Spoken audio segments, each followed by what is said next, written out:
શું નામ બા તમારું? કમળાબેન. કમળાબેન, હા. ક્યાંના છો બા તમે? ક્યાંના છો? સેવાલિયાના. શિવાલિયાના છો? તો આવી હાલત કેમ થઈ ગઈ તમારી? કોઈએ ધ્યાન ના આપ્યું. કોઈ ધ્યાન ના આપ્યું? કોણ છે તમારા ઘરમાં? કોણ કોણ છે? આ છોકરા છે બે. બે છોકરા છે તમારા? હવે સગા છોકરા છે? આ મારા છે. આ સગા છોકરા તમારા? અમારા પડોશમાં વાળા. હે?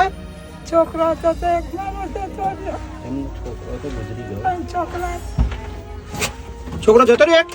આ કોમ થઈ ગયું. ઓફ થઈ ગયો. આ કોણ છે? આ આ છોકરો છે મારો. શું નામ ભાઈ તમારું? મારું નામ કમલેશ પરમાર. તમારી મમ્મી છે? નહીં, મારા કોઈ થાય નહીં.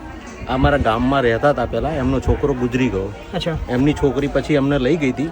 પછી 6 મહિના પછી એમને જે ચોપડી બોપડી પૈસા હતા બધા લઈ લીધા છોકરીએ, અને પછી પાછી સેવા એટલે આમાં આવીને મૂકીને ભાગી ગઈ. આજે 10-15 દિવસથી એ ભૂખા પડી રહ્યા હતા ત્યાં રોડ પર. ત્યાં હું લઈને આવ્યો. 10-15 દિવસથી ભૂખ્યા છો? રોડ ઉપર હતા બા? રોડ ઉપર? બાપરે, બહુ ભયંકર હાલત છે એમની તો. એમનું કામ તો જાતે કરે છે એવાયા. અને કોઈ ચિંતા નહીં. એમનું આધાર કાર્ડ છે? હશે, બધું જ છે એમની પાસે. આધાર કાર્ડ છે બા? પેલી ચોપડી પણ છે, પોસ્ટમાં કંઈક પૈસા મળે ને.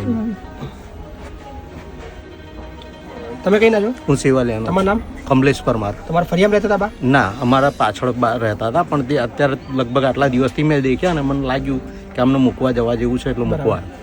એ શિવાલાની અંદર રોડ ઉપર પડ્યા હતા?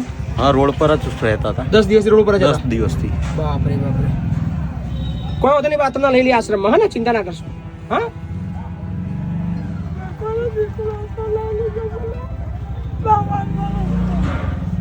ના બાબા ચિંતા ના કરશો. હા ને, હવે ચિંતા ના કરશો કશી.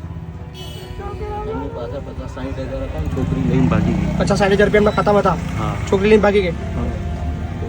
કોઈ વાંધો નહીં બા. હા ને, ચલો લઈ લઈએ.